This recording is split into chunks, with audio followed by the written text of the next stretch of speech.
This is a tale of how ancient farmers and herders, equal in the eyes of one another and before their gods, became some of the world's first kings and queens.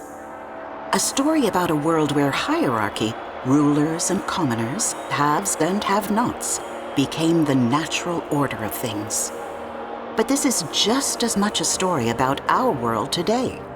Early on, farmers traded with their neighbors, and some distinguished themselves by trading farther afield for exotic, more valuable goods. To a woman living in the Great Hungarian Plain almost 7,000 years ago, shells from the Mediterranean were like jewels.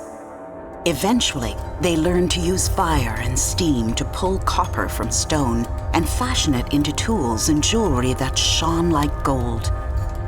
Those with connections and influence to obtain these rare items took the first steps toward power. But then travelers from the East arrived, bringing horses and wagons and new traditions for honoring their leaders and burying their dead. The world expanded, and what was once far was now close, and what was once unknown was now within reach. With these developments came riches and conflict. Warriors emerged, and some strong-armed their way to the top, ever closer to the heavens. This changed everything. More technology, more trade, more war.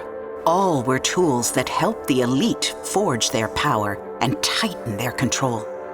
They would go on to mass-produce iron weapons and deploy formidable armies to defend and expand their borders.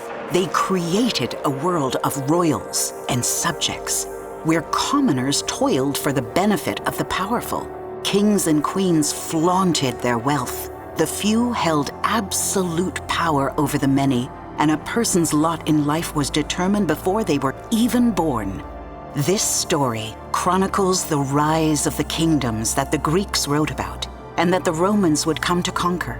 A world of hierarchy, oppression, and inequity, one that we inherited and that continues to shape our lives.